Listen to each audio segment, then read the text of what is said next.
Asmara Nurjana, saya dari Sistem Informasi Geografis Angkatan 2022. Di sini saya akan menjelaskan mengenai hasil dari praktikum pemrograman geospasial perangkat bergerak lanjut untuk acara ke-7, yakni React instalasi dan juga konfigurasi. Nah, sebelum saya menjelaskan tahapan-tahapannya, saya akan menjelaskan secara singkat mengenai apa sih React Native itu.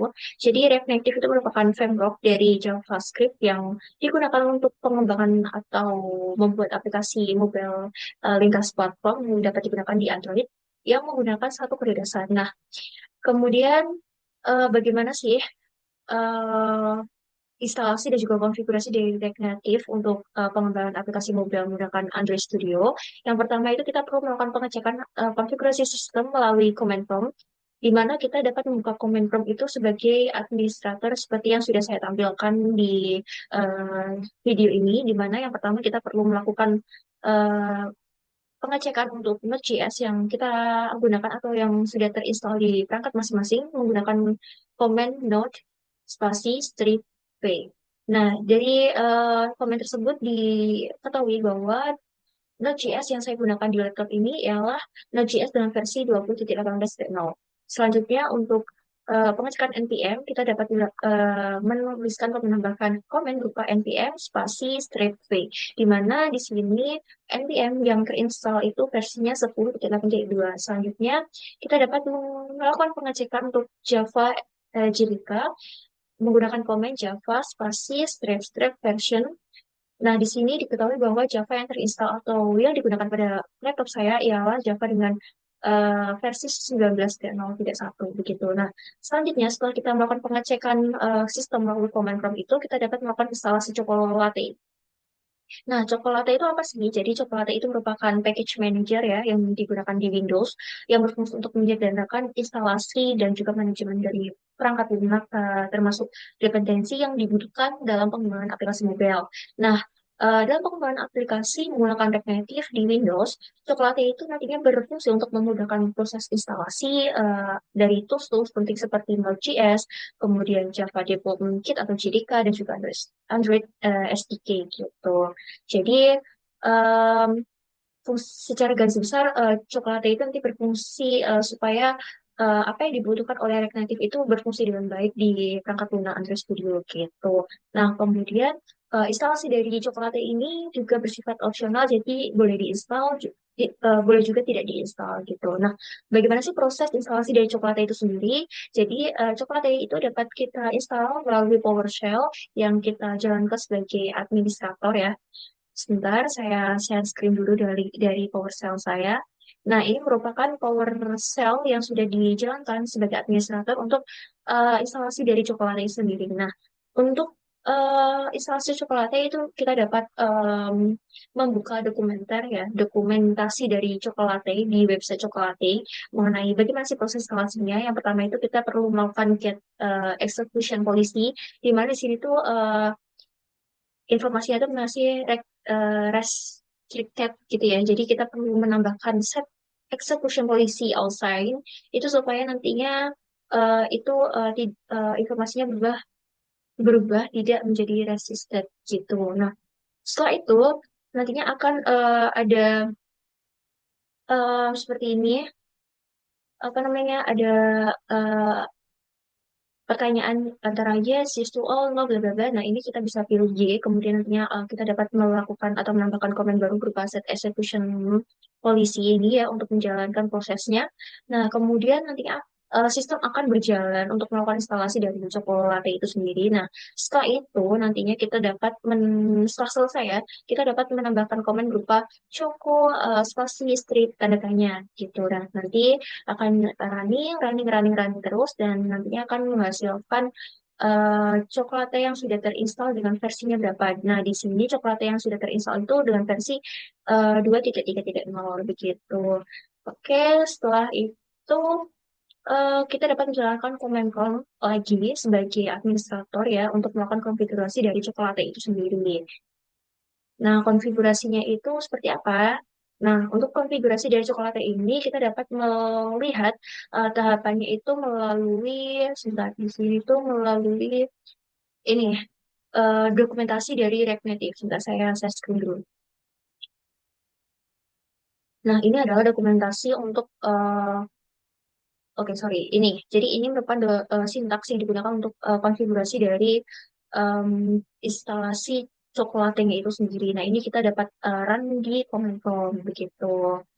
Oke, kemudian setelah kita melakukan instalasi dari coklat itu, kita dapat melakukan konfigurasi sistem pada Android Studio, terutama di bagian SDK Manager untuk SDK Platforms dan juga SDK Tools-nya. Oke, saya pause dulu untuk menjalankan Android Studio karena cukup lama.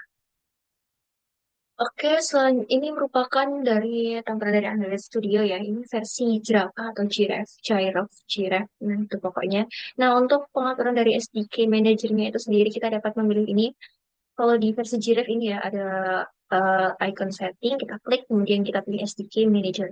Nah, di sini itu nanti akan langsung terarahkan di Android SDK. Nah, untuk Android Platforms di sini ini kita dapat memilih di Android API 35. Ini merupakan dari API terbaru ya dari Android Studio. Kemudian di SDK Tools-nya ini kita dapat memilih untuk Android SDK Command Line.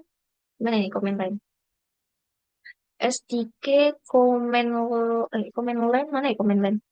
Ini command line tools ini dan juga di ini Intel X686 Emulator Accelerator HAXM installer. Nah, kita bisa apply kemudian kita oke. Itu merupakan konfigurasi dari Android Studio-nya. Nah, setelah kita melakukan konfigurasi dari Android Studio, kita dapat menambahkan variabel lingkungan yang melalui environment variables kita bisa search di laptop gitu ya untuk Android Studio SDK-nya.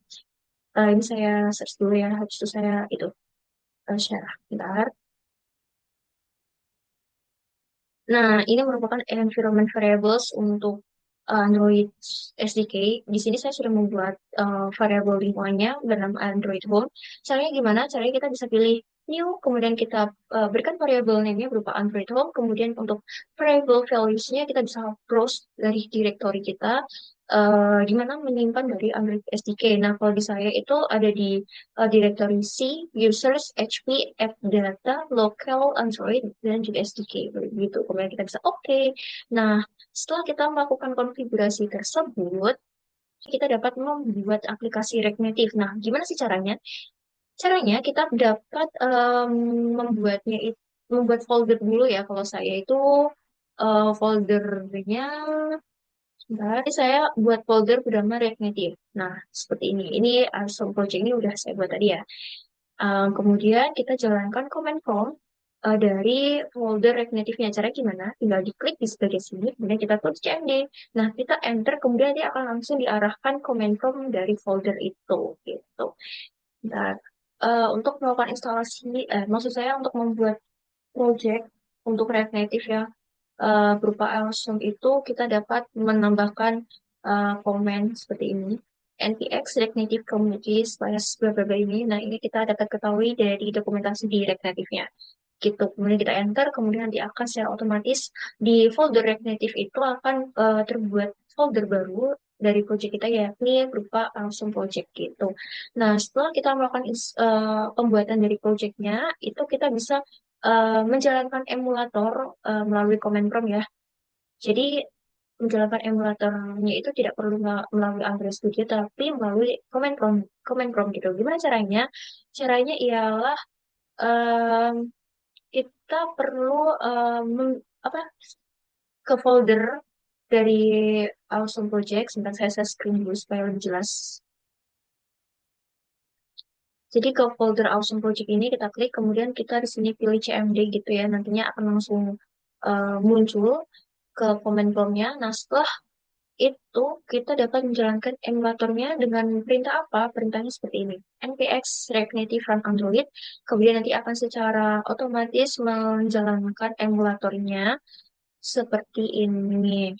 Jadi ini merupakan tampilan emulator dari React Native atau dari project yang sudah kita buat tadi ya, Awesome Project. Ini tampilannya, jadi ini masih menggunakan project saya dulu untuk praktikum PGPB di semester berapa ya? Semester 3 kalau nggak salah begitu. Baik, cukup sekian dari saya. Kurang lebihnya saya mohon maaf. Terima kasih.